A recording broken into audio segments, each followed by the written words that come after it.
I'm Nina Shea, and I direct the Center for Religious Freedom at the Hudson Institute.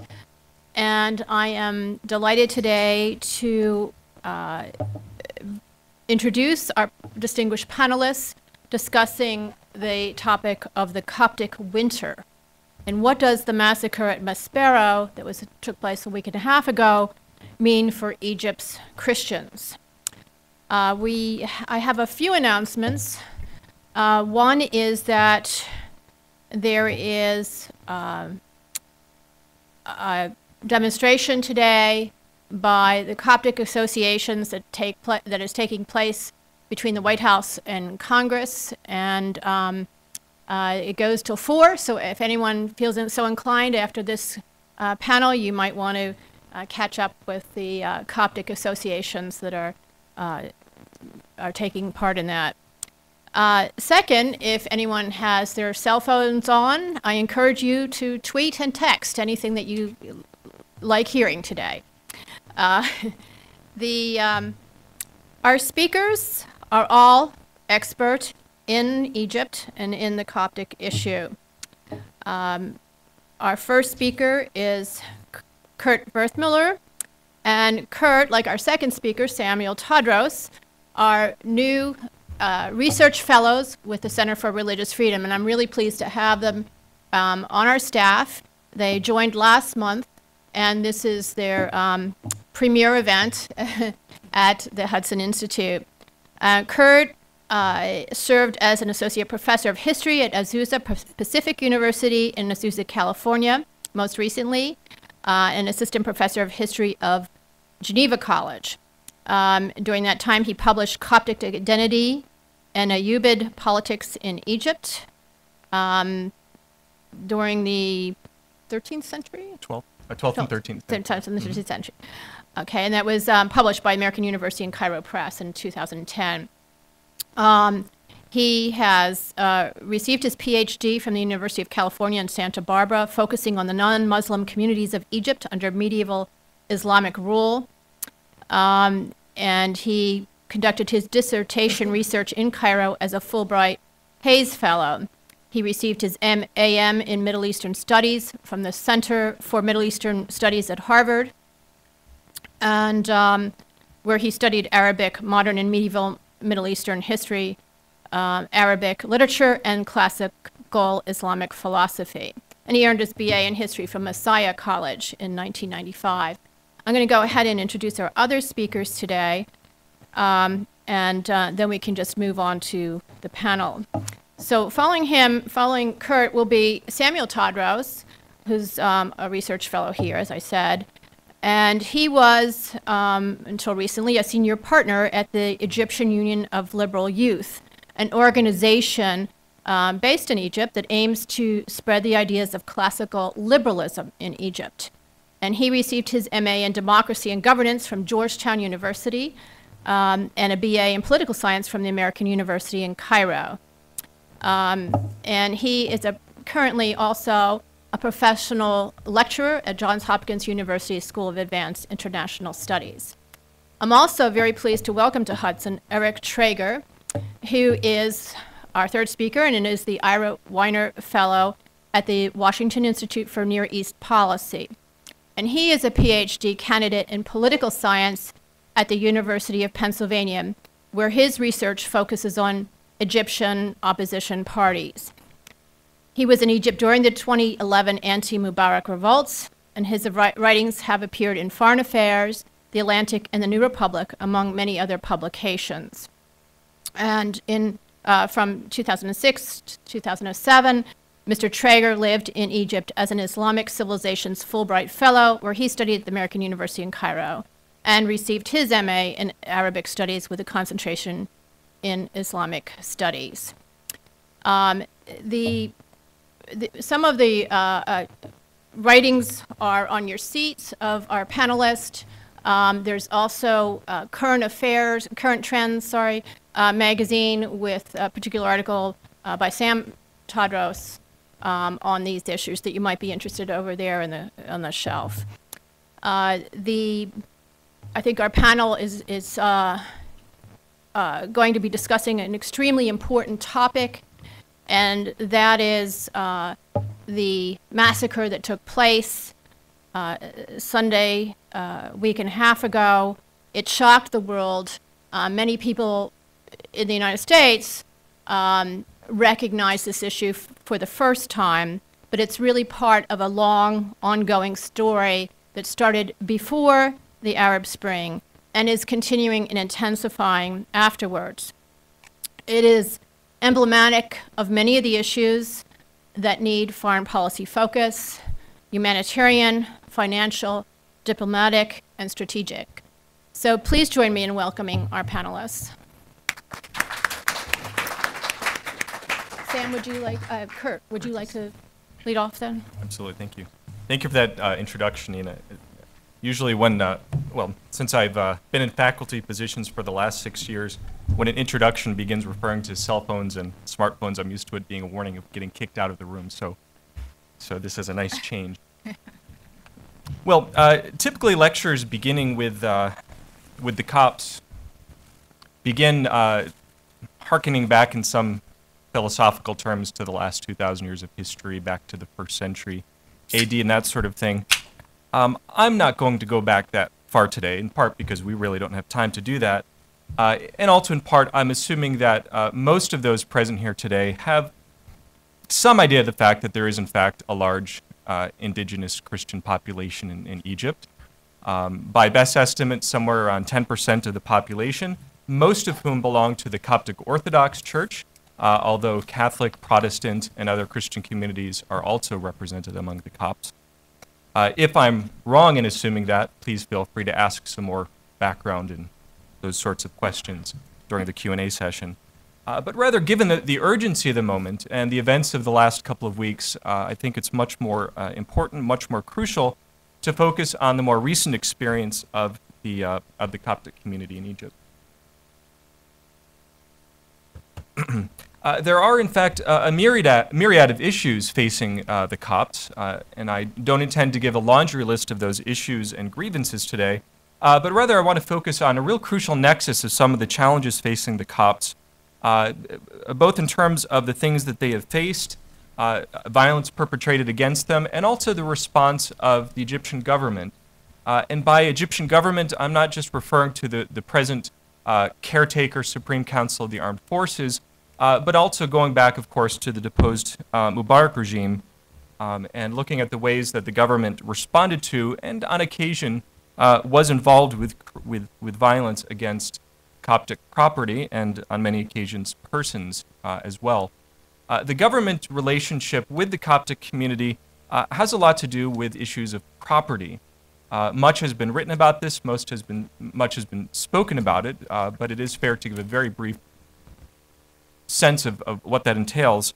Much of the Egyptian government's relationship to Coptic property, and here I'm talking about mainly places of worship, that is Coptic churches, monasteries, and associated property, has gone back to actually a very old tradition of policies known as the Hamayuni laws that in fact go back to the late Ottoman era. In this set of policies, any sorts of things that would be done with church property, that is not just building a new church, but also renovating a church, extending it, even fixing it, which can mean anything from as grandiose as a crumbling dome, a crack in a wall, or even faulty plumbing. Until 2005, any of that list of things actually had to be given permission from the president of Egypt to be dealt with. And in 2005, the former President Mubarak issued a decree that passed off the responsibility of those building codes from his own desk to the municipal authorities, which essentially meant giving them to the governors in the various governorates of Egypt. Now, this is the letter of the law, that renovation and repairs of church properties had to get government approval, but it is also important to keep in mind the spirit of the law as well. This wasn't just sort of a kind of a nice, cozy way of making sure that building codes stayed in check, which most of us who have spent time in Egypt know is not really a particular issue. But rather, it's a set of policies that were intended and have been maintained in order to be blunt, to keep the Copts in their place, to minimize their visible presence, to remind them that their safety and security are there at the pleasure and the protection of the Egyptian government. And it would certainly not be fair to classify that as a fair or equal sort of policy, because the same sorts of restrictions are not placed on the majority Muslim places of worship in varying degrees of and sizes of mosques and that sort of thing, which have very little and very often no governmental oversight in their construction, maintenance, extension, et cetera, et cetera. Now, at the same time, one of the most important issues related to the government, and again, many of the issues that we're talking about are related to Coptic-owned property, but it's not exclusive. But in fact, there have been regular incidences of violence, of what we could best describe as mobs, riots of local Muslims and communities against Coptic properties and persons. Now, this isn't something that happens on a daily basis, but has happened from time to time. We have, if we go back over the last several years, and of course in the further past, we see these things going on occasion in Egypt. But of course, these things have been occurring with an alarming degree of frequency over the course of the last several years, and especially over the course of the last several months. Very often, these riots are incited by a local Salafi preacher, or simply one who is otherwise intolerant, not necessarily representing a particular Salafi group. This violence is very often directed against Coptic property, whether that's a church-related building, or sometimes Coptic persons and businesses in a particular area as well. And what I really want to make as my focus today is not just that these things happen, but that these happen with impunity. In other words, it is very rare that people are held accountable for these spats of violence directed against the Coptic community. In fact, there's a real continuity from the previous Mubarak regime in the way that it dealt with these incidences into the way that the current military caretaker government deals with these things.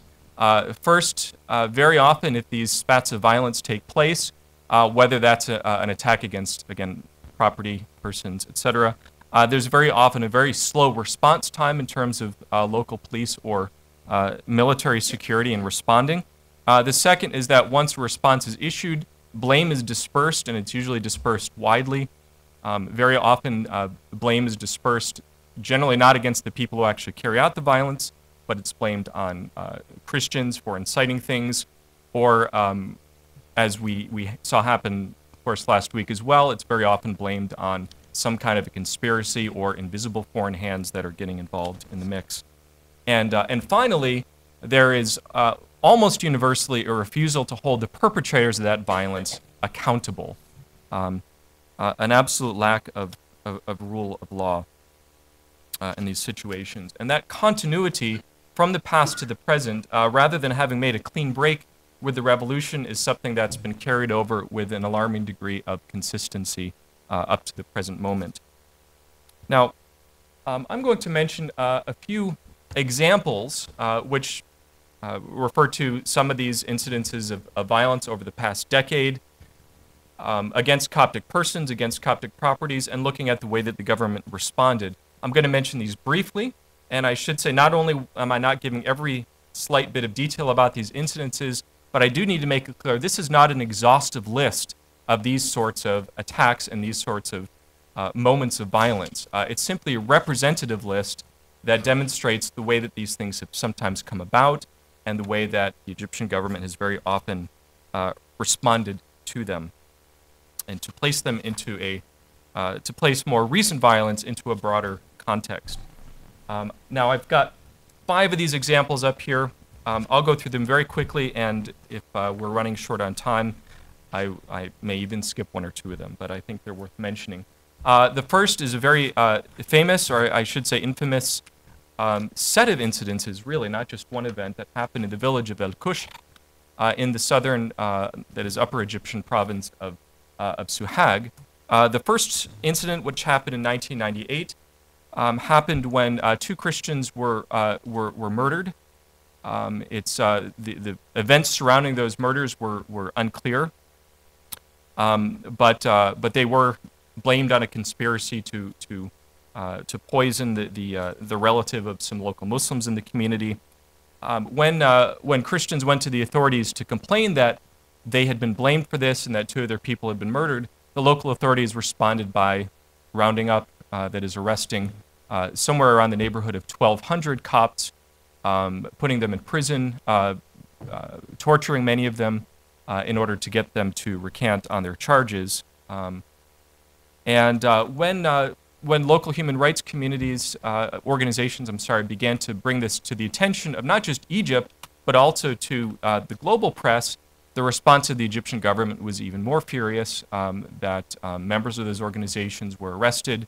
The member of the Coptic clergy who was very bold in speaking out about this, Bishop Wissa, was thrown into prison for a period of time. Now, eventually, those 1,200 people were released, many of them with long-term injuries. It is important to note that no one was held accountable. In fact, reports are, I can't promise to have direct evidence of this, but reports are that some of the officers involved in that mass arrest in torture were promoted rather than disciplined. Roughly a year later, right around New Year's, turning into 2000, a fight between a local Copt and a local Muslim in the same village of El Kush turned into a mass riot against the Christian community of that same village, in which a mob, that is a mob of local Muslims, attacked local Copts, that is their persons, their property, their businesses. 21 were killed, that is 21 Copts were killed, 40 were injured, and over 200 Christian-owned homes and businesses were also destroyed. The government response to this is that some of the rioters were initially arrested. All of them were eventually released without even having to pay bail. The only person who was eventually held accountable for this was one local Muslim from the village who had accidentally shot and killed another Muslim, but none of those who killed any of the 21 Copts were actually held accountable. Jumping ahead several years, in the village of Bamha south in the province of Giza, in the southern part of the province, I mean to say, a local Coptic church dedicated to St. Theodore was purportedly building an extension on its church property. Local Muslims in that village began circulating warnings ahead of time that this could not be allowed to happen. And despite the fact that the Copts were clued into this, brought it to the attention of the local authorities and said, something's going to happen. People in this community are saying they're going to do violence against us. Well, as you can perhaps see a trend, security did nothing to stop it. And after Friday prayers, again incited by a local preacher, once again a riot stormed against the Copts of the community, burning at least 25 Coptic-owned homes and businesses, injuring 12, and of course terrorizing the whole community. Eventually, a group of around 59 Muslims were arrested that were involved in the riots. All of them were released, and 10 or so Christians that had been in the community were also arrested and eventually released. All of this culminated in what's come to be known as a public reconciliation, where the Coptic and the Muslim community are brought together. Eventually, the Copts agreed that they could, it was promised that they could build, they could do some things with their church building, but as long as they didn't include a dome or a cross on their structure. And of course, having this public reconciliation precluded any punishment for the rioters or for those who incited them. Very briefly, the last few here, I realize my time is limited. The bombing of the Church of Two Saints in Alexandria, the rather devastating suicide bombing that took place on at a New Year's Mass just within the last year. Now, to this day, we really don't know who carried it out. And that's, of course, one of the big problems. The bomb was set off, 23 worshippers were killed, and some bystanders. 97 people were injured. Initial investigations went absolutely nowhere. In fact, some of the earliest reports claimed that the head of the bomber had been found and he had distinctly Asian features. This is how the press covered it at first. Eventually, that report was swept under the rug, and the Egyptian government claimed that an obscure Palestinian faction carried out the bombing, which to its credit, claimed that it never did any such thing. To this day, investigations have completely stalled. In fact, last month, the Coptic Orthodox Patriarchate filed a suit against the government for the fact that it's done nothing over the course of the preceding 8 months to properly investigate this bombing, to bring any sort of resolution to the investigation. Coming up to the post-revolutionary period, in March in the village of Sol, south of Helwan, at the time it was actually the Helwan Governorate, it's now reverted back to the Cairo Governorate. A rumor in this particular village that a Christian man had fallen in love with a Muslim woman turned into, once again, a riot. A local Salafi preacher incited a mob to begin attacking Coptic homes and businesses. Eventually that turned to its focus on the local Coptic Orthodox Church itself, turning its fury against that church. Some of the people who initially ransacked the church claimed that there was black magic being conducted in the church, referring to strange books of writings that they couldn't understand, which of course were liturgies written in the Coptic language. And this made people even more incensed. Eventually the church was burned.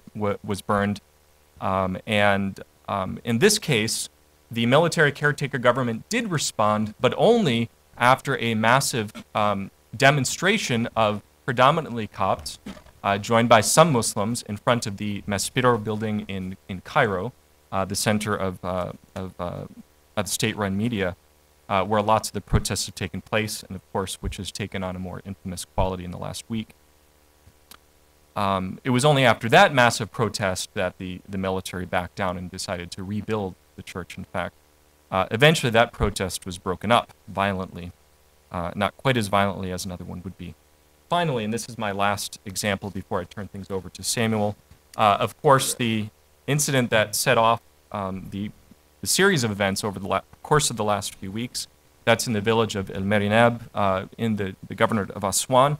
In this case, this is a small village near the city of Edfu. In this case, there was a Coptic church which had been in use by all accounts since the 1940s as indeed a church, but an unadorned church, was renovating its building that was dangerously close to collapsing. It had all the necessary permits signed off by Aswan's governor Mustafa Sayed himself. But eventually a group of local Muslims began to complain that the church shouldn't be doing any such thing, that the building was going to be too big, that it wasn't really a church at all, and taking particular exception to the fact that the Copts wanted to place a modest dome on top of the structure. After an initial protest, Copts agreed to lower the building, in fact, to bring it down to a smaller height, to be in line with the building code. They agreed to not adorn the building with crosses, bells, or loudspeakers, the latter two of which are really moot points. And eventually, those changes weren't happening fast enough. And on September 30th, a group of several thousand local Muslims, once again incited by the local imam, stormed the church after Friday prayers, climbed the church structure, destroying the new dome, burning the church library and a fair amount of the church's structure, and that fire spread to destroy 3 Coptic-owned homes surrounding it. After the riots, just to throw fuel on the fire, the governor of Aswan, who had given those permits, declared, well, I didn't actually sign off on those permits, and it wasn't really a church, it was just a guest house anyway, the implication being, of course, that it was fully in the rights of the mob to riot and to storm and to take the so-called law into their own hands. And the march from Shobra to Maspero on October 9th that ended in bloodshed was in response to this latest event. But as I said before, let me make it very clear that this was not an isolated event on October 9th. It was a culmination, it was a continuity of a series of these acts of violence perpetrated against the Coptic community, and a response from the Egyptian government that was at best lackadaisical, at best careless, but at worst, on occasion, complicit, and sometimes complicit in merely turning to look the other way, sometimes making up excuses, sometimes dispersing the blame so there was really no more blame to go around, but always having an involvement and a role in these events. And that's all I have to say. Thanks, Kurt. Thank Very you. informative. Sam. So,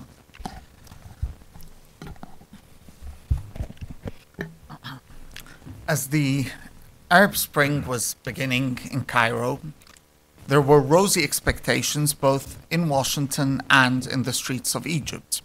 The assumption was that this Arab Spring, that the revolution in Egypt would break this, what seemed like an eternal dichotomy between the authoritarian regimes and the threat that the Islamists posed. It was assumed that a new era would start in the region and in Egypt, that this new era would bring democracy, and with democracy would bring many of those lovely things that we associate with liberal values, whether it is free speech or religious freedom. This assumption of all good things going together, of religious freedom automatically following democracy in the country, is proven to be wrong. In fact, we're beginning to realize that Egypt might or might not, but there is a possibility that Egypt would become a democracy, but that does not necessarily mean that religious freedom in the country would improve, and that religious freedom as a value has to be defended and worked on, perhaps separately from the fight for a democratic transition. Those expectations that were shared in Washington definitely were shared by the Egyptian Copts themselves. Many of the community were initially skeptical about the revolution, perhaps naturally as a minority. Probably there is more a generational gap there between older generations that feared an instability that would take place and the younger generations who were looking for a change in the country due to their definitely situation as a minority, but also due to their other economic and social demands and problems of the country that they shared with their Muslim counterparts. Those high expectations began to collapse as we were moving with the months following the revolution. We see that the situation that Kurt has described is not improving. On the contrary, it's becoming worse. The patterns that we see before the revolution are being repeated, and are being repeated in a much faster pace. The first pattern is that of an attack on the churches. As Kurt has described, we see numerous incidents, one of them occurring even during the 18 days of the revolution, and that's the attack on a church in Rafah in Sinai, but a pattern of attacks on churches. Those attacks are not only about the idea of the existence of the church, but show a mentality that does not want the Copts to be visible or to be present in terms of their religion. Those attacks show that the local population does not necessarily want to butcher its Christian neighbors. Definitely not. But they show that the Christians are welcomed as only second-class citizens in those Egyptian villages. They're welcomed as long as they're welcome to pray, but that place of prayer should not have a cross. They're welcome to exist, but they should not be very proud and show their existence. It's that mentality, that pattern that continues of the church, of the Christians welcomed as Egyptian citizens, but only as second-class ones. The second incidents that perhaps get less of reporting in the Western press is the daily occurrence of discrimination and persecution that Copts suffer from on a daily basis. This worsening situation in terms of young Coptic girls being forced to wear the veils going to schools, government-run schools in Egypt. Attacks on local Christians in villages due to any other reason, perhaps not sectarian, but resulting in more violence against Christians and associating the local Christian being attacked with others, an attack on the community, homes in general, and property. So you see those patterns of daily problems that perhaps don't get the same attention as a massacre of 25 people gets in the Western press. The issues that are at the forefront of this, as we said, is the building of churches, but also the issue of conversion, especially female conversion. The issue, the Egyptian law or the Egyptian situation does not allow people to openly convert from Islam to any other religion, which of course is prohibited by certain understanding of Islamic law, of banning non-Muslims from converting. Thus, although we've had two court cases of former Muslims attempting to officially convert to Christianity, none of these has been approved by the courts. On the other hand, conversion from Christianity to Islam or conversion from any other religion to Islam is, of course, welcomed. What usually takes place is a fight over one of those incidents, whether the person converting to Islam is actually doing so willingly or unwillingly. Most of those cases involve young girls under the legal age that whereby they should decide for themselves, where the family accuses a local Muslim of kidnapping their girl. In most of these cases, there is usually a love affair between the girl and the man kidnapping her, but again, legally, she's not allowed to convert being underage. However, because of the system welcoming such moves, because of the local authorities welcoming such conversions, the paperwork is usually done very fast. Whenever there's a high-profile case of such nature, you see Copts protesting, and if the girl is returned to her family being underage, the Muslims then protesting back at a girl being kidnapped from them by the Copts. One of those most famous incidents involves, before the revolution, a priest's wife from the south of Egypt, which she was, the rumor started in the village of her being, of her leaving her house and converting to Islam. And thus, when she returned home finally, claiming only to have had a fight with her husband, the Muslims believed that she converted to Islam and was thus given on purpose by the weak government to the Christians that are claiming much more than the rights. This pattern of attacks over or fights over women as a tribal prize between the competing religious tribes in the country is a pattern that we also see continuing after the revolution, with the attack that takes place in last May over the Imbaba churches because of a rumor of a supposedly Christian woman that converted to Islam being kidnapped and hidden inside the church. So those are the kinds of patterns or the kinds of attacks that we see on the Christian community. As Kurt mentioned, the incident that leads to this explosion that we are dealing with today is the specific attack on the Aswan church. Again, we see the same patterns, the demands being that the church would have no microphone, no bells, no crosses, and no dome, i.e., it won't be a church. It will be just some local Christians praying in the area. The Christians are angered both by that there is no punishment for this attack and by the worsening situation in general in the country, the continuous daily occurrences.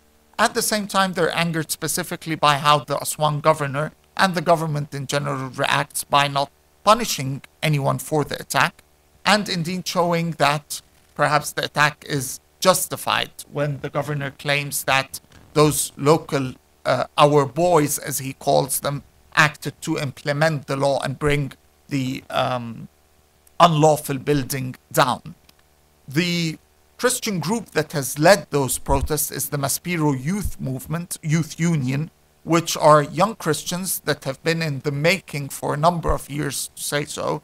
They are people that started with a magazine in Egypt called the Theban Legion, started by two priests in some of the very poor neighborhoods, Christian predominant neighborhoods in Cairo, and they have done a tremendous work in the past number of years to train those Christian youth on political activism. Those youth took their formal name after the first attack on a church in Seoul in March that Kurt had mentioned, and by the fact that they were demonstrating in front of the TV headquarters located in the area called Maspero, and hence the Maspero Youth Union. They start their protest, and we get the event of today. It's important to note that the event of the attack on the 9th of October should not be seen only by looking at the actual killing that took place by the armed vehicles for those number of minutes or so in front of the TV headquarters, but looking at how the day developed we get to see the picture of what the Copts are suffering from. The day starts with the Copts deciding, the Maspero Youth Union, to march from Shobra to the TV headquarters. This march would usually take 30-40 minutes walking. It takes them 2.5 hours. The reason is that passing through the different neighborhoods in Cairo, from Shobra to the TV headquarters, they are attacked by mostly local Muslims. The reason, of course, is that those Copts are not hiding their march. They're very proud of what they're doing. They're not ashamed. They're not acting like second-class citizens. They are marching, holding their crosses up high. Their main slogan and shouting is, "Raise your head up high, you are a Copt." Again, a scene perhaps that is similar to scenes that we might remember from Northern Ireland, from orange marches in Catholic areas, where the local population would be angered by such presence of the religious symbols and by such slogans. They finally reach the TV headquarters, where they are confronted by the Egyptian army. I do not believe that there was an order to kill at that moment. The field marshal or the SCAF did not give an order, kill those Copts in front of the TV headquarters. What happened probably is that there was a clear order to disperse. There was an order that no one would be allowed to stand in front of the TV headquarters, and that the officers at the scene lose control of their soldiers. The reason is that the Egyptian army is not the professional army that we might think of. The Egyptian army is made of conscripts, of people being drafted to serve for 1 year in their country's military, and thus is a reflection of Egyptian society at large, with all its problems and positives. And thus that those soldiers, faced with the Coptic demonstration, with its slogans, with the crosses, lost control and acted in this manner. We see two videos, one of them before, both of them uploaded on YouTube, one of them before the attack, 3 days before the attack at an earlier demonstration, when after beating a Coptic protester for a couple of seconds, the army officer is satisfied with the beating and asks the soldiers to stop. And they don't. And he attempts to stop them physically. And he fails. And we have 2 minutes of this video of this officer trying to stop the soldiers, even slapping one of them on the face, and the soldiers continuing to beat that Christian protester.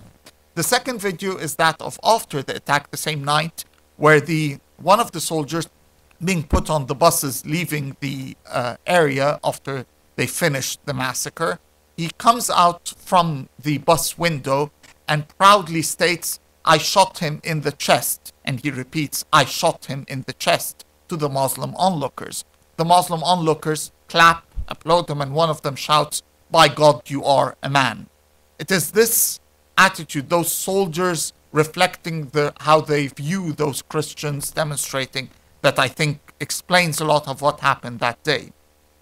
The third scene is how the Egyptian media acts towards this attack. The Egyptian media first claims that the Copts are attacking the military, calling on the good citizens of Egypt to come down to the street to defend their army that is under attack. That claim is made not on a private radical channel, on the Egyptian state TV. The Salafi channels, of course, have to join the celebration and claim that the Christians are burning the Holy Quran in Maspero. Pious Muslims, of course, are expected to go down and join in protecting Islam against those Christians. Thus, the third scene that we're dealing with that day is much more Islamist in nature in terms of the slogans being shouted by the protesters attempting to beat the Copts that are still there or in the general neighborhood. This general situation that the Copts are facing is, of course, becomes more evident when the military the next day starts, or the day after, has a press conference and attempts to explain what had happened. First, we see the military's actions themselves in arresting 28 Christians for the attack. Apparently, the Copts killed themselves during the attack. Of course, this has been a continuous pattern by the Egyptian government, whereby they would arrest a number of Christians and those would be the bargaining chip with the church leadership. Will release those kids as long as the situation is calmed down. And that we see that pattern continuing with those 28 Christians that are now in jail and being blamed for the attack. We also see in the press conference accusations for foreign incitement, of course, and that some priests helped to create the situation and incite it. So we see the two main priests associated with the Maspero Youth Union are now in hiding and can't come out because they fear being arrested for or being blamed for the whole situation. The army, of course, even if they lost control of their soldiers, would never admit so publicly because of the troop morale and such issues. The pattern, this intensifying of the attacks on the Copts can be attributed to two main issues or two main problems they are facing. The first is, of course, the general deteriorating security situation in the country. The police force is incapable of providing basic law and order. So even if the government decides to change its attitude and offer some protection for the Christian community, it's doubtful they'd be able to do so with the very weak police force available at the moment. The second issue, of course, is this rise of the Islamists after the revolution, which Eric will be talking about, and how this has influenced the general atmosphere in the country and increased the pattern of attacks on the Copts. I'd end by talking about this general picture where the Copts might go from here. Of course, we're dealing with a very large community. This is not the Iraqi Christians. They are not 1 million people that can be absorbed in neighboring Syria or in the West. We're dealing with a very large community in terms of number, and one that has been rooted there in the country for years. We're also dealing with a community that does not have a geographical concentration. They don't have the benefit of Mount Lebanon that had protected minorities for years, the Druze and the Maronites. They don't have such option of finding some protection in their local presence in a certain area. So any option of even dream by any Copt of a separate entity, even locally separate and being protected, is geographically unfeasible at all. At the same time, this is a community that has been isolated for years. If the Kurds are the world's unluckiest ethnic minority, I would claim that the Copts are its loneliest religious minority. This is a community that has been separated for years from the West, from Western Christendom, due to theological differences, due to fears of missionary work inside the community. They have also not had a great experience with the West during the British colonization of Egypt for 70 years. The British, in fact, favored the Muslims over the Christians, and that was Lord Cromer's argument in removing Christians from government service and replacing them with Muslims. So the community has not been able to find the kind of links with the West or Western Christianity that perhaps helped communities like the Maronites in Lebanon. The community is also one that is with the only option that seems to be remaining for the community, if no change, real change and radical change takes place in Egypt, is that of immigration. Of course, the Copts have immigrated for years now. It is not a new phenomenon.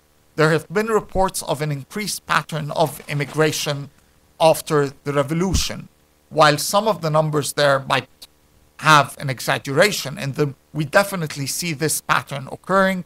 And speaking with Christians back in Egypt, everyone is talking about this issue of immigration. Is the new Egypt that might be or might not be a democratic country, will it be a place for us as Christians? Will it be a place that is welcoming for the Christians or not? Of course, that does not necessarily mean that they will immigrate. The West wouldn't offer that number of visas, and many would be deterred by their financial connections inside the country or family connections. But this increased presence of the fear inside the country and the pattern of attacks, unless this stops, the possibility of that we will be facing a large-scale immigration with the Middle East, as this is the largest Christian community in the Middle East in terms of number, being emptied in a sense of its Christians as it was emptied 60 or 70 years ago of its Jews, is an increasing possibility. Thank you. Thank you. Eric, go ahead.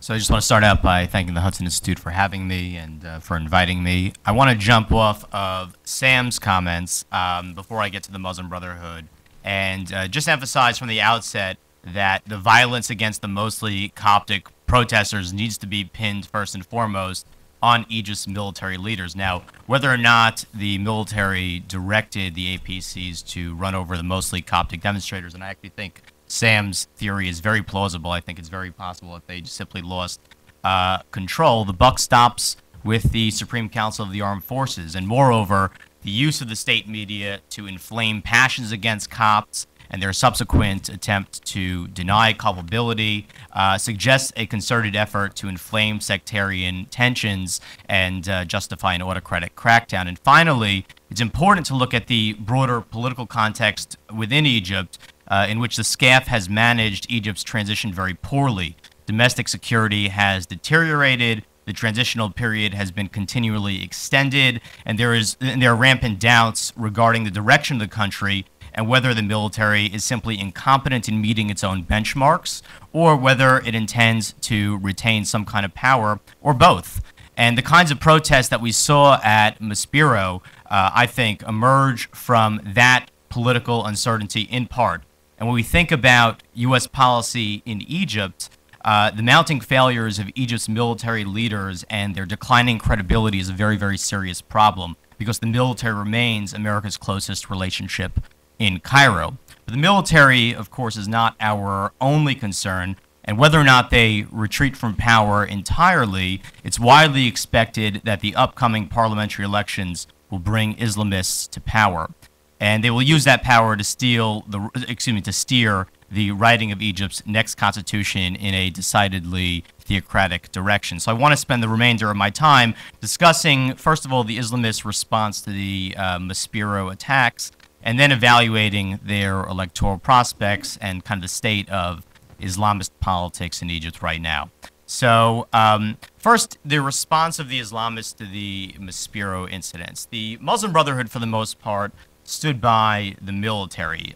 Samuel Arian, I actually spoke to him, I think, a day or two afterwards. He said that it was a battle between protesters and the military, and the people from among the protesters attacked the army first. So basically, he completely echoed what the SCAF was saying, that this was, the protesters or people among the protesters who struck the military first, and that the military was simply defending itself. The supreme guide of the Muslim Brotherhood, Mohammed Badi, called on the people to back the army, and most notably, and I think this really gets to some of the points that Sam raised, the Muslim Brotherhood criticized the Coptic protesters for raising their demands now.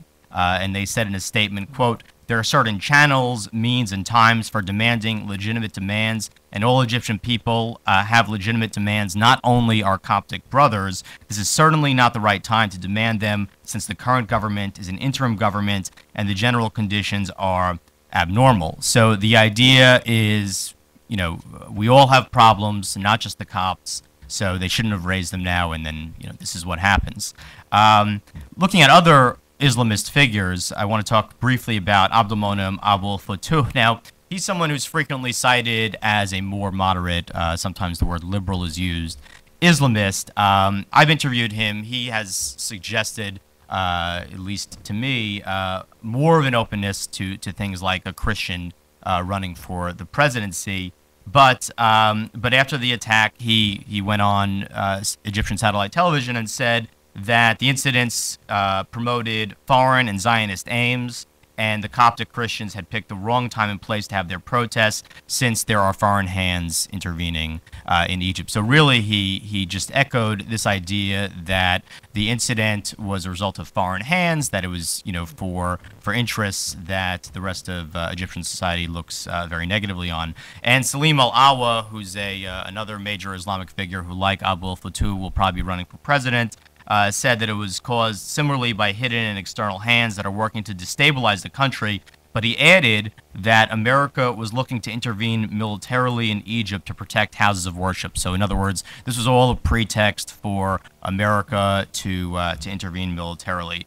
And as Sam stated, the Salafists, as the incident was going on, claimed that the Quran was being burned and used that to incite Salafists to take part in, quote unquote, defending the military from the protesters. Now, I think, kind of the obvious point that comes out from this is that the rise of the Muslim Brotherhood or Islamists more generally would be a very bad thing for Egyptian Christians. I mean, there is a real range of opinion within Islamism about how to interpret the Sharia, about what how the Sharia should be defined or interpreted for drafting contemporary laws. But ultimately, what the Islamists all agree on is that political and legal conversations should be fundamentally religious ones. So it's ultimately a debate about what the Quran, what the Sunnah, and what other sources of Islamic law have to say. And that's a process that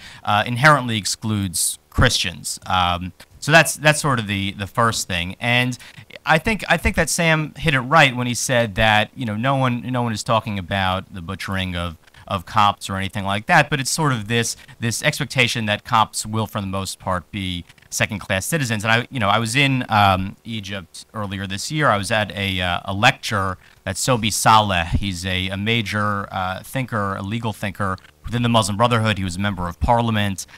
So he was lecturing at Al-Azhar University, and one of the students said to him, what about the Copts? I mean, what happens when the Copts push back against any attempt to legislate from the Sharia? And he said, quote, the Copts are deadlocked because they don't want an Islamic state, but not us. And that's a quote. So the Muslim Brotherhood is looking to advance a certain legal agenda if and when they take power or they win a share of power that is very much at odds with Coptic rights.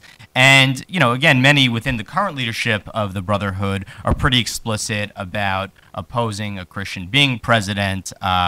So again, that hits on prospects for the future of Christian citizenship in Egypt. But I think it's important to sort of pan out and look at not just the ideological issues that are at stake here and the legal issues, but also look at the political interests. What are the political interests of the Muslim Brotherhood that leads them down this particular rhetorical path? And to properly understand the Muslim Brotherhood's response to the Maspero incidents, I think we need to understand that their primary political interest at the moment is to hold elections as soon as possible. The Muslim Brotherhood believes that the sooner elections are held, the better they're going to do, and that the best way that they can hold elections sooner is to draw close as possible to the Supreme Council of the Armed Forces. Now, that is not to say at all that the SCAF and the Muslim Brotherhood love each other. Far from it. There's tremendous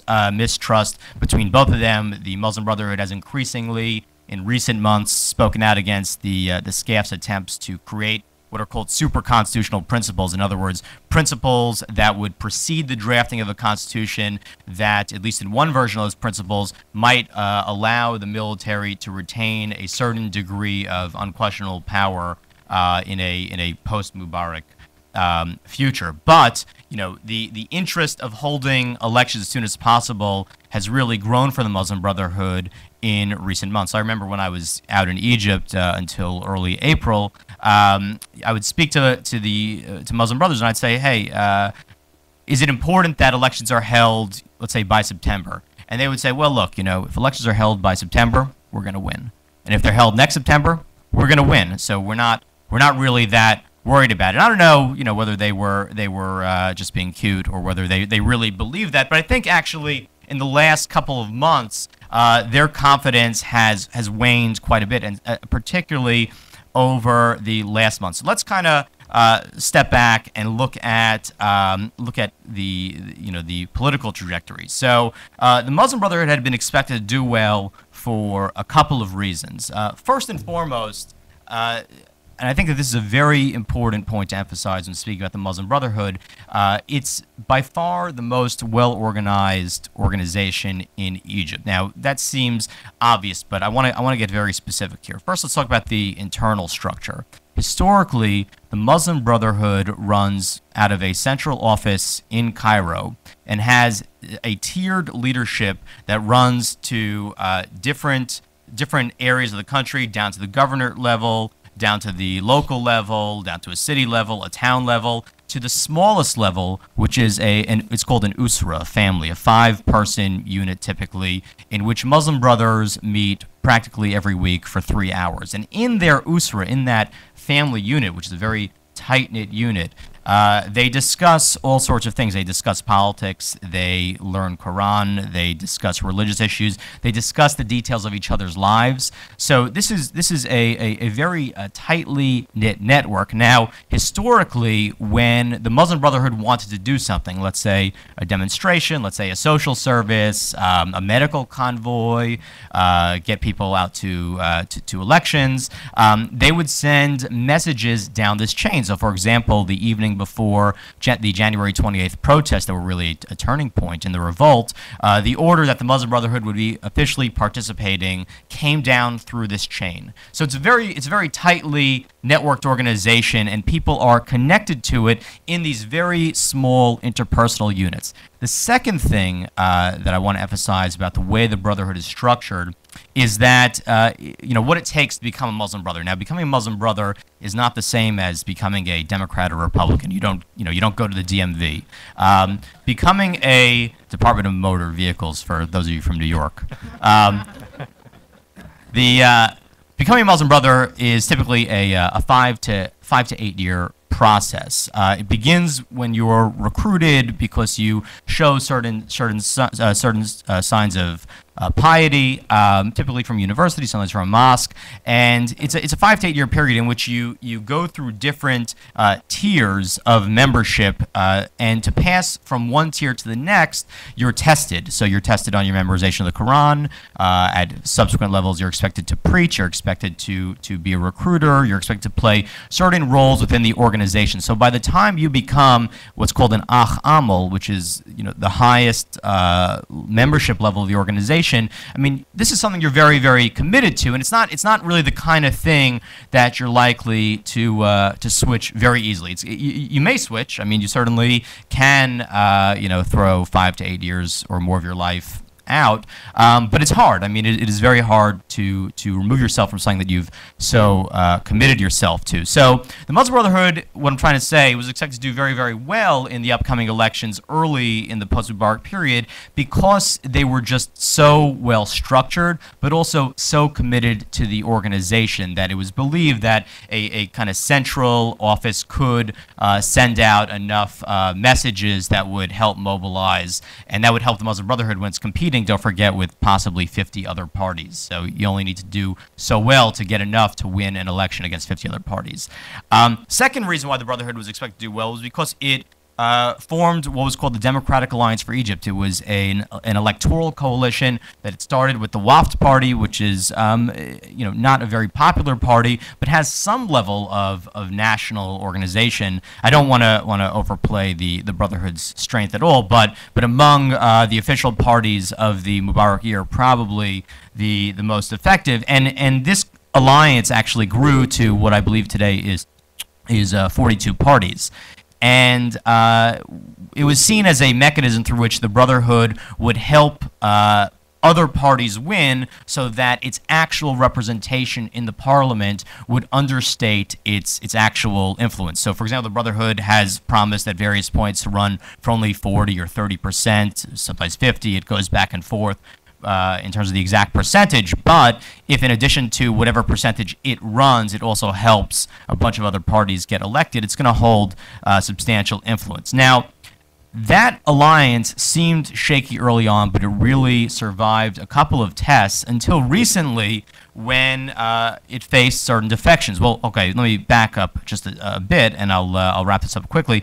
But before, early into the post-Mubarak period, the Brotherhood already faced certain challenges to the cohesiveness that I've put out there. One of which was that it had a number of youth defections. So the most famous of the youth leaders who were very influential in getting the Brotherhood to support the January revolt defected. They defected because they disagreed with the leadership structure. They disagreed with the mechanisms that I've described. They found the Brotherhood far too rigid. And remember, though, that these were youths who were a lot more egoistic. These were people who had taken a real risk in joining the revolt and were the kind of fit the profile of someone who might actually leave an organization that they've worked very, very hard to join. So I don't think that in and of itself, although it got a lot of media attention, necessarily hurt the Brotherhood. Nor did the Brotherhood face many problems from the defection of Abdelmonem Abdel Fattah, who I've mentioned. He's a former Brotherhood leader who's now running for president, which is something the Brotherhood didn't want to do, in part because the Brotherhood responded to that defection very quickly and threw all of his followers out of the organization, and that seemed to stem the tide. But recently, the Democratic Alliance, this electoral coalition that the Brotherhood assembled, is falling apart. So first you had certain liberal defections, the WAFT party in particular. I think that this emerged due to internal issues within the WAFT party. You had a wing that really opposed aligning with the Brotherhood, and it seems as though when the Brotherhood declined to give the WAFT enough seats on their electoral lists, that combined with the ideological issues of a technically liberal party affiliating with the Brotherhood forced the WAFT out. You also today had Gamila Ismail, who's at least a very famous liberal who had, despite that, aligned with the Muslim Brotherhood. She left and she made a statement that the Brotherhood is not giving enough seats to women, and the Brotherhood is quickly trying to reverse this by reaching out to other small parties, but I think that this could be a challenge. More importantly, though, you have Salafist parties now defecting. So early on, the Brotherhood seemed to almost welcome the rise of the Salafists, because the Salafists were sort of threatening, the more threatening Islamists. They have a much more rigid interpretation of Islamic law, and the Brotherhood almost seemed to want to use the Salafists to say, hey, look, we're moderate. There's us and there's the Salafists, and we're better, and I think technically that's true if we have a preference ordering. But the Salafists are now feeling very confident. They say they have 6 million supporters, which no one really knows whether or not that's true, because so little of what we know about we know very little about the Salafists, is what I'm trying to say. But the Salafists have defected, and they are now forming their own political bloc that will run directly against the Brotherhood. So while I still think that the Brotherhood should do well, because all of these developments have happened a little bit too close to the elections, the Brotherhood is a bit on the defensive. So it remains to be seen. Like I said, I think they'll probably still do okay, but they may have overreached in trying to run for too many seats and not being more cooperative within their alliance. I'll stop there and discuss the consequences for U.S. policy in the Q&A. Thanks, Eric. And I want to point out that Eric has a very informative piece in Foreign Affairs on this process to get into and be accepted by the Muslim Brotherhood and its structure. It's very well worth reading. Well, the discussion was extremely informative and full of insights, and there's a lot to discuss. I'd like to just start off by asking a question of our three panelists. You paint a picture of the Copts being expected to maintain an inferior or second-class status in the society, but in this globalized world, the younger generation is not taking it, and we can hardly expect them to accept it. Same time, their immigration options would be limited just because of sheer numbers. So that leaves one last possibility of change and help for them, which is U.S. influence. And we have provided $70 billion in aid, mostly military, over the last 30 years or so since Camp David. Does not seem to have influenced the discipline or the professionalism of the military. They are, you've painted a picture that they're incompetent or corrupt or unconcerned with human rights and religious freedom. Is there any a way for the U.S. to have influence over this particular situation of the Copts? And if so, how? If you could just say a few words about this quickly, because I do want to get to audience questions too. Go ahead. Yeah, go ahead. Well, I think there are a number of issues here. The first, the U.S. is spending a huge amount of money over democracy promotion in Egypt. Eric, I think in one of the articles you wrote about conspiracy theory in 9/11, you pointed out that an U.S. aid contractor was very much opposed to U.S. policy. So the first obvious question is the money that the U.S. is providing in Egypt going to the right people in this sense? While there are general democratic principles that those groups should abide by, it would be important for the U.S. also to stress the religious freedom as one of the benchmarks in allocating that funding to those groups, how committed they are to an equal position for the Copts in the new Egypt. The second point would be towards if the Copts themselves are receiving any of this funding. Of course, the U.S. cannot directly fund religious groups for religious activity, but whether the Copts as youth groups that are organizing, that are trying to bring their voices to the national debate, whether they are receiving any of that money that is being spread in Egypt or not. The third issue would be related to the army itself. Now, the Egyptian army has an extensive relationship with the Pentagon, and the U.S. Army has trained and helped the Egyptian army for a number of years now. It's obvious that the Egyptian army will not disappear from the political scene completely for a minimum of a year in the future if presidential elections are held by then or perhaps much later.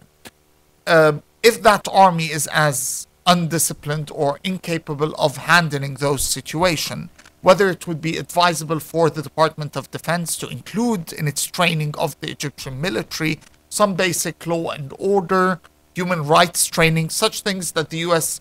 has a great expertise in conflict zones and conflict management. The fourth point would be stressing now that this new parliament will be elected, this parliament will be required to write a new constitution for Egypt, stressing that this new constitution would have the basic rights, equality of citizens as included there. One of the greatest problems is, of course, the second article of the current Egyptian constitution, which states that Islamic Sharia is the main source of legislation. And what are the implications of this? If a certain more secular government did not view this as directly meaning that every law should follow Sharia, how would a more religious government view such an article in the constitution?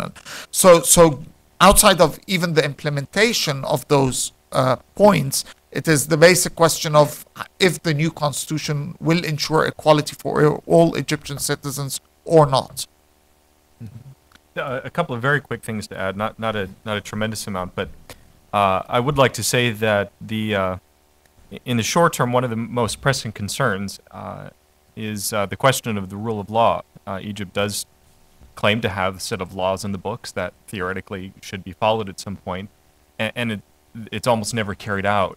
And in the short term, at least during this period of time that the SCAF is in charge of the country, and theoretically we would hope as we move beyond the parliamentary elections, hopefully we would see more of this, would be for the actual rule of law to be carried out. We have, in this age of mobile video, we have video footage of, as all of us have referred to at some point, vehicles driving through the crowd at Maspero last week. We've got footage of this soldier doing this and this happening with this crowd, and people that are directly involved in acts of violence should be brought to justice, or at least held accountable for their actions directly, which almost never happens. So the question of the rule of law is going to be an important one in the days to come, and in fact can be sort of a test for us to see, as we see Egypt go through changes, and as we're deciding whether those are positive or negative changes, we do have to determine, are laws actually being followed. The other part of it is that, as has been the case when severe moments of violence have happened in the past, the Egyptian government can be quick to say, okay, now we get it, so we're really, really going to change this time. So almost immediately after the recent violence, the government announced, okay, we've been promising that we're going to make some anti-discrimination laws. Here's one that we're announcing is going on the book, saying that no one can be discriminated against based on race, based on religion, and it was clearly directed towards the question of religion. And there was supposed to be a severe penalty if anyone gets prosecuted on this. But of course, the big question under rule of law is, will it actually be implemented? Will it actually be enforced? And that is a big question mark. I'd be pretty blunt in saying I'm not very optimistic it's going to be enforced. And when we look at the way that the U.S. deals with these policies and this question of the rule of law, the question of changes going on in the Egyptian government, we really need to address, will things be implemented? Will they be enforced? Yeah, just quickly, I mean, I agree completely with what's been said. I mean, as far as this issue and as it pertains to the anticipated rise of Islamists, I think that it's very, very important from a public diplomacy standpoint that the United States consistently reiterate its commitment to an Egypt that is stable, democratic, and tolerant of all peoples, including religious minorities. So I think that's one point. I think the second point is that America needs to communicate very succinctly to the Egyptian military that it's going to be increasingly difficult to maintain a strong relationship, which certainly Washington wants very badly, if there are future incidents of these kinds of attacks against Copts. I mean, that is not something that certainly the American public is going to feel comfortable with for very long. And I think, though, kind of more generally and most importantly, it's important to not have any illusions about the state of politics in Egypt right now. I mean, one of the most frightening moments I thought in America's reaction to the revolt was when James Clapper said that the Muslim Brotherhood is a secular and heterogeneous organization. It's not. It doesn't call itself secular. And it's that kind of thinking, it's that kind of expectation that maybe it will behave moderately, maybe it will behave tolerantly, that we just don't have time or the luxury of entertaining. It's not true. And we need to, I think, prepare for the very real possibility that Egypt is heading in an intolerant direction, and that we might have increasingly few friends in Cairo, which is very scary. Okay, I'd like to turn to questions, and I'd like you to tell us your name and affiliation and wait for the microphone. And we'll start at the back of the room there. Okay, Bill Mikhail, I teach at GW, and actually I happen to be Mr. Sam Tadros' second cousin, so it's good to see you, Sam. Distinguished panel, thanks for your great talk. I think you're missing 2 points: the rise and the influence and penetration of the Islamic group, Jama'ah Islamiyya, and also what I call the official dumb mentality of the Egyptian media. Because actually after every incident happened, there is a good talk, sincere effort, a degree of openness, and that was even evident during Mubarak, as long as it did not hinder his son Gamal's chance of becoming president. There is actually, unlike Nasser and like Sadat, there is a great deal of discussion following every incident and a good effort to establish some sort of reconciliation. But you have forgotten that Nagih Ibrahim, the Amir or the Islamic chief of the Jama'ah Islamiyya in Asyut, participated in an attack against a police headquarters, and he's free. If you read the last 2 issues of Al-Ahram, yesterday and today, you can find basically some refutation and some verification of what you have said. There is a campaign now officially conducting against the Muslim Brotherhood. Just look at Ahram yesterday, long essay. But also there are mistakes from the Coptic community. At the same time, you read that Dr. Muhammad Badia, the Murshid, the supreme guidance, is meeting with a group of Coptic youth, and they're asking him, will you allow a Copt to be president? I mean, look, this comes at the time when everyone is disparaging the Muslim Brotherhood. Now, the Copts try to be active by going to the Murshid and asking him, can you help us become president? I think this is very much naivety. So definitely there are mistakes from the Coptic community. Another mistake, the lawyer Mamdouh Ramzi has been attacking Habib al-Adli, the former interior minister, accusing him of planning a terrorist attack against the church in Alexandria. These are the fingertips of the Jama'ah Islamiyah. So first of all, you are ignoring the Jama'ah Islamiyah, because yesterday in Ahram, they are running 70 candidates. They will get less. They will be delegitimized. So they will be really a serious concern for the whole domestic situation, including future attacks against the Copts. Okay, okay, thank you very much for your comment. Hillel, would you like to ask a question? Hillel Fradkin, Hudson Institute. Hello, Fradkin of the Hudson Institute. I want to ask a question of Sam and also a question of Mr. Trager. As you describe the situation, one aspect that you didn't, I think, was clear that the revolution itself and other events have inspired younger Copts to feel that it's beneath their dignity anymore to accept the second-class status. So that would be one trend going forward. On the other hand, the first, in a way, powerful expression of that was the Maspero March. So my question is, what your sense is of how that dynamic's going to work out going forward.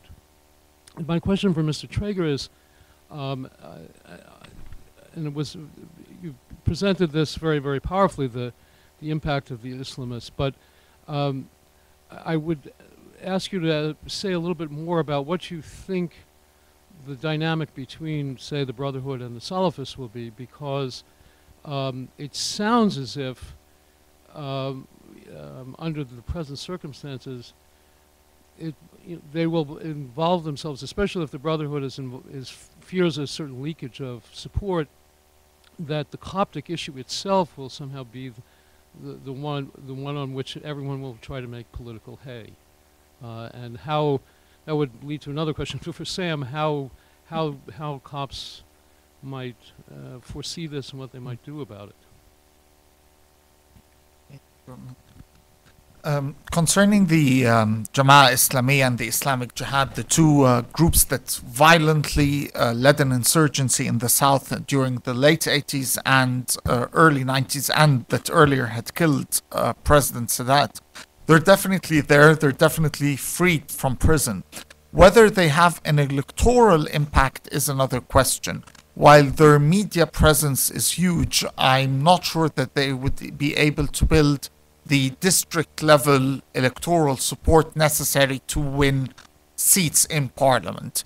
They are currently in the Grand Islamist Alliance that includes 3 Salafi parties and the 2 jihadi parties, one by Al-Zomor family and the other by Karam Zohdi, the former founder of the Jama'ah Islamiyah. So this Grand Islamist coalition will definitely gain seats. However, the Jama'ah Islamiyah directly as its electoral abilities, I think, would be less than other groups. Concerning the Copts, I think the key phrase here is one used by Lee Smith in the Weekly Standard: the Copts will fight, but they won't win. It's that statement. Those are not their parents. Those are very different young men. It's important to note, of course, how they're emboldened by the revolution. At the same time, it's, I think, important to highlight that these people have been trained for years by very committed priests in Hizbat al-Nakhl, one of the very poor neighborhoods the Copts live in Egypt, and that this has been, in a sense, in the making for years. That the community is becoming much stronger in its emphasis or in trying to defend itself. While initially, until the year 2000, the community viewed the state as its best protection against the Islamist insurgency in the south, as the Islamist threat came down, the community started to express itself much more against attacks that are not punished, to say the least, by the state. So we see Coptic protests beginning in the year 2001 that take place inside the churches.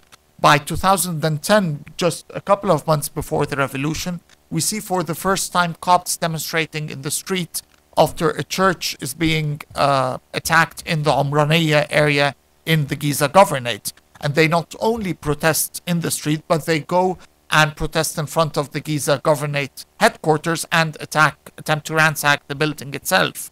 So in a sense, this Coptic new feeling of strength, new non-zimmi mentality that is there, is one that has been growing for many years.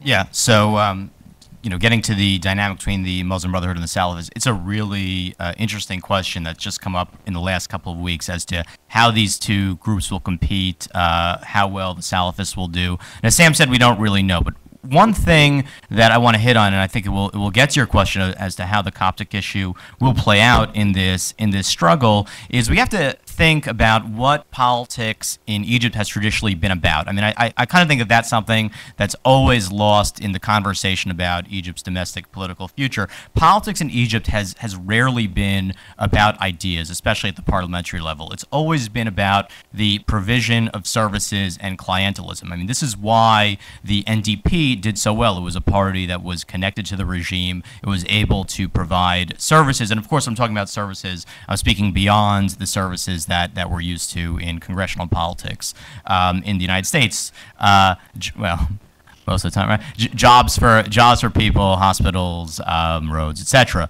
Now, the only two groups that have been able to do that effectively historically is, again, the NDP and the Muslim Brotherhood, because the Muslim Brotherhood has this vast social services network. Now, what happens when you change the system such that it's no longer just local individual candidacy elections, but it's now a local list-based election in which you might have the introduction of a battle of ideas? If that's what ends up happening, then the Coptic issue could become an issue over which the two groups struggle to some extent, and maybe we would read the meeting between the Supreme Guide and the Copts in Upper Egypt as part of that. But I don't really expect that, quite frankly. I think that this will continue to be a battle over who can provide the most services, which is why I think former NDP people will do pretty well. I like to compare it actually to what we have in the United States, where Congress is very unpopular, but everybody loves their congressman, right? NDP is really unpopular, but everybody's NDP MP, well, he's the guy who got us jobs and land, etc. I could see that repeating itself, in other words, and I think the Muslim Brotherhood is well suited for that kind of competition, but it really, again, just remains to be seen whether you'll have real ideological debates as part of this election. Okay, we'll take two quick questions from this side of the room. This gentleman in the purple tie. Oh, okay, well, two gentlemen with the purple ties. Okay, we'll do three questions. The lady and the two men with the purple ties. Yeah. Can you speak up, please? Is that on?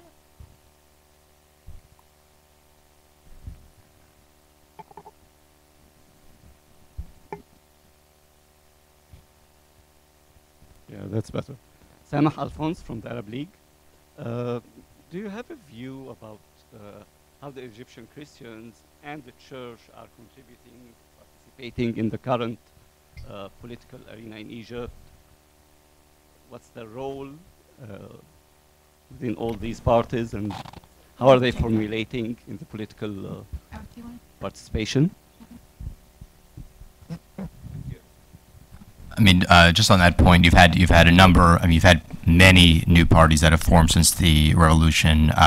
Probably the most interesting, as far as Copts are concerned, is the Free Egyptians Party, which was founded by Naguib Sawiris.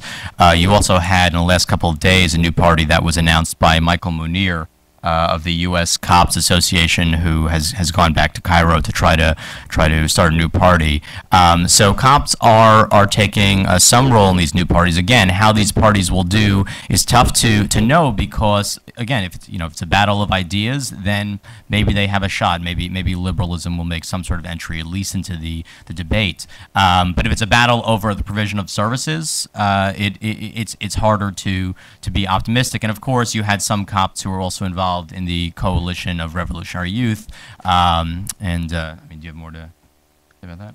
Yeah, it's polling that we have, unreleased polling of the of how Egyptian Christians are thinking in terms of electorally, shows them the most committed group in terms of their support. That's 30% of their voters are voting for the Naguib Sawiris party. Of course, 30% might seem like a very low number, but not many people in Egypt actually know who they're voting for at the moment. So compared to other groups, they're very committed to this party. We also see polling that the party has 80% of its support coming from the Egyptian Christians. So the party might end up being the Christian party despite what its founder and members want, which would perhaps hurt them much more than being the liberal party in general. But that, I think, the party is the most serious option of getting Christian votes. Go ahead. Hi, Zach Gold from the Saban Center at Brookings. Kurt, I just had a quick question about the difference you see in the attacks on Copts versus the early spring. We were seeing a lot of attacks on Sufis, who are much more accepted into Egypt. And also, Eric, I just wanted to ask, you sort of say, be fearful of the Islamists because it'll be bad for the Copts and the Christians. But they're already, as we've learned from the panel, second-class citizens. They're already second-class citizens according to the Constitution. How are they really going to be more downtrodden, if you will? Thanks. Well, the question of the violence directed towards Sufis, it's a great question. Early on, in the immediate period following the revolution, there was a spat of attacks against Sufis who are, for those of you who are not familiar with the context, Sufis are, I mean, the sort of stereotypical term is Muslim mystics. I think it's a little bit too broad of a term to really give it a whole lot of meaning, but Sufis tend to practice a, we could say, a more folk version of Islam. They tend to have sort of an unofficial group of people that they revere as saints. There is a fairly popular movement of Sufis in Egypt, a very, very long one. I mean, we're talking many, many centuries of Sufi tradition in Egypt, whereas it's, certainly a minority of Muslims in the country are officially part of Sufi orders. If you would go to some kind of a Sufi celebration in a village in the Delta or something like that, you would find a tremendous turnout of people who come out to celebrate in these things. So there is a certain amount of mass popularity of Sufis. And because of the way that their folk practices function, they have a lot of shrines that are dedicated to important Sufis who lived decades or sometimes centuries ago that they'll visit on regular occasions, make pilgrimages to, that sort of thing, and will even believe that there are miracles attributed to those places. And as you can imagine, those places really rub Salafis the wrong way, because that's something that's outside of Orthodox Sunni tradition. People aren't supposed to have saints in Orthodox Sunnism. And so immediately in that period following the revolution, there was a number of attacks where these Sufi shrines and orders were attacked, buildings were damaged, those sorts of things. I haven't heard a whole lot of things going on in the last few months. It seems to me that most of those incidences happened, and I wish I could give you a direct number off the top of my head. I can't, but those happened relatively early on, and it seemed that it became pretty clear to the Sufi organizations once they realized, hey, we want to have a future in Egypt, we want to be actually part of a political discourse, and we're not going to be able to be part of things if we're making everybody hate us, not just the Copts, but also the Sufis and others too. By its nature, Salafism is very focused, and so that's why you have all these different Salafi parties that are emerging, because, well, this is our platform, we don't like their platform, so we've got a fragmentation of them, which is, their decentralization is a weakness and a strength. But so yes, there was violence that they directed, mostly Salafis, towards those Sufi shrines early on. But that violence seems to have dissipated in the last few months. Anybody want to tackle the question about how Copts can have it worse?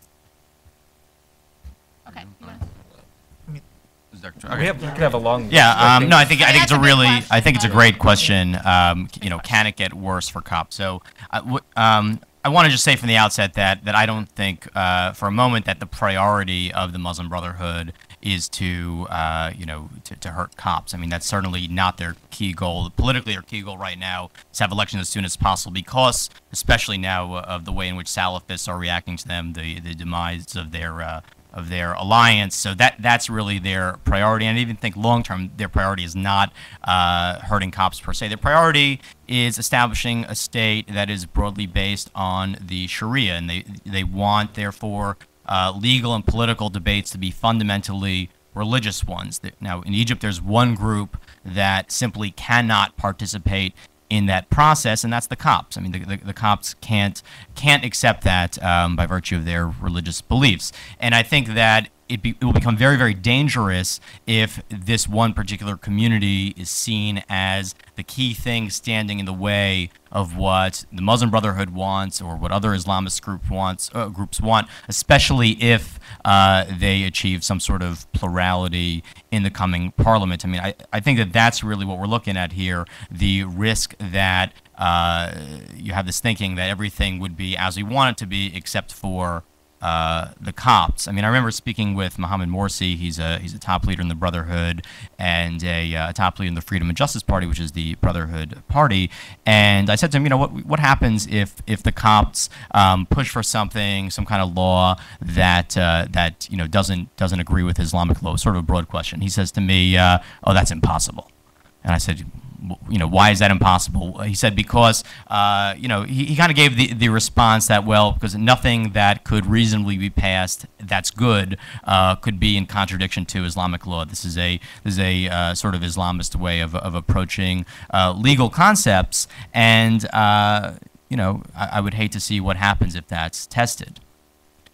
May I contribute one thing very, very quickly to that as well? And Eric, thank you for putting this in particular into the parliamentary context, and I think that's an important context to understand. You know, we're used to in American politics, you know, we sort of have the all or nothing between the Republicans and the Democrats. In a parliamentary system, governments are based on coalitions, and if granted that the relationship between the presidency and the parliament in Egypt is still yet to play out. You know, we've still got probably at least a year before we figure out how that's going to start to work, but if indeed Egypt does come with a greater influence from its parliamentary government, I think one of the graver situations facing the Copts is to have a coalition government, not where the Muslim Brotherhood is swept 90% of the vote, which is probably not likely, but where they get a large percentage of the vote, but then a whole series of Salafi groups get small pieces of the pie, and together they are able to have a dominant voice in the parliament, in which case we would most likely see over time more and more restrictive policies toward the Copts, and I think that's a real threat. And maybe violence. Yeah. Hi, I'm Penny Starr with CNS News, and this is for Mr. Trager. You seem to imply that the U.S., its reaction to the October 9 killings wasn't strong enough. Could you expand on that, and what should it be, or could it be, going forward to make sure this doesn't happen again, or to protect the religious minorities? Sure, that's a great question. The immediate response from the White House was essentially that the violence between the demonstrators and the military should stop. So it drew a moral equivalence between a military that, whether it was just soldiers or something that came from higher up, a military that ran APCs over protesters, moral equivalence between them and the protesters themselves. I mean, I think that the United States should be very, very clear at standing with protesters, particularly when they come under this kind of deadly attack, and particularly when they're targeted in large part because they're a religious minority. I mean, I don't think anyone would deny that sectarian issues played very heavily into the Maspero incident. So, and I think kind of more broadly, having a strong stance in favor of religious tolerance is essential to making the argument that we're going to have to make against the Muslim Brotherhood. Now, I think that regardless of who comes to power or stays in power in Egypt, we will need a strong relationship with Cairo. It's a vital country. It's 81 million people. It's rich in resources. It's the most powerful and strongest Arab country historically. But we're going to want to make sure that we have some sort of way of communicating our values to that government. And certainly religious tolerance is a top value. We're way over time. I'm going to get the last comment or question to Aliyami. Yeah, thank you, Nina, for keeping the plight of minorities in the Middle East in the forefront, including people in my homeland, Saudi Arabia. I'm not too concerned, actually, about the Muslim Brothers because they have nothing to offer. They may get few $1 billion from the Saudis and the Kuwaitis to provide services, but it will be another totalitarianism, and the revolution in Egypt and the rest of the Arab world is about oppression. It's not about jobs. It plays a little role in it. My question is, one question, I'll divide it between the three of you.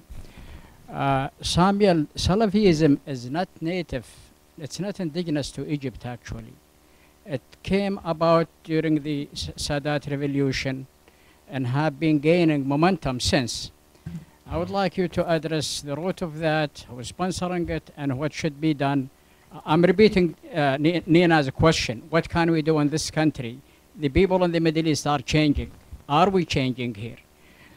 What should be done? What should we do in this country to minimize the rise of people like this deadly Wahhabi Salafist movement? And Kurt, for you, since you have been researching for the last 12 centuries, do you think there can ever be any equality for Christians, Sufis, women, other minorities under the Sharia law? And for Eric, do you think that recognizing the State Department is big on embracing the Muslim Brothers, actually, which I find unacceptable myself, and I have erred to them myself. Do you think by embracing the Muslim Brothers is actually legitimizing the killings of the Christians and other minorities in the Middle East? Okay. My part, the Salafis. I'm gonna have to ask you to give very simple, quick answers because we're way over time. I disagree that Salafism is new to Egypt, that it came in the 70s. While the Wahhabi Salafist variant might be new and it's influenced on local Salafis, the going back to the Salafi origin, the Salaf and the origin, is something that's much more historic in Egypt. Both Gamal ad-Din al-Afghani, Muhammad Abdu, Rashid Rida especially can be considered definitely a Salafi in that regard. So I wouldn't view it as completely influenced from the outside. In fact, I would argue that Egyptian Salafism had its influence on Saudi Wahhabism and not the other way round. But that's an entirely other discussion. So that's my part. Well, the short answer is no, not in terms of the current interpretations of Sharia that are on the table. Whether there are future interpretations of what Sharia tradition and jurisprudence is supposed to be, that's for the Muslim community to decide.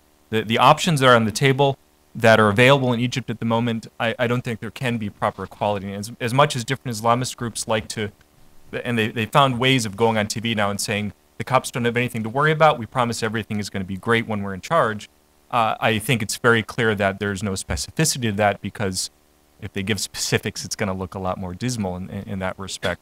I think at the moment, and to the extent that it is possible, and that's up to Egyptian society to decide, it's a civil state in which religion is a private, not a public matter, that is really the only future hope for the Copts, or at least a process in that direction. Yeah, thanks for your question. I mean, I don't agree with the proposition that having a dialogue with the Muslim Brotherhood legitimizes killing religious minorities in Egypt.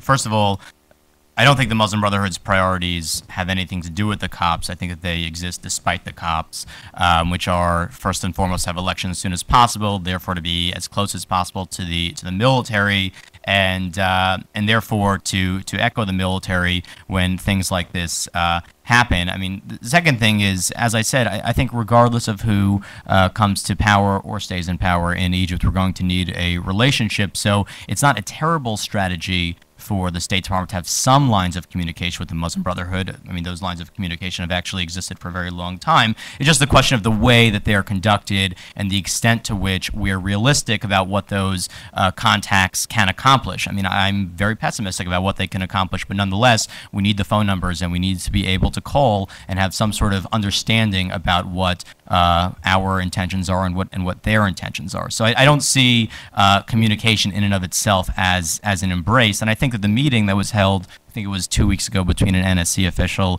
and the Muslim Brotherhood went well, in the sense that the NSC official kind of said, you know, that we're here to meet new parties in Egypt, and it left it at that. Well, that concludes our program. Thank you all for coming, and thank you to our distinguished speakers. Good job. You all did great.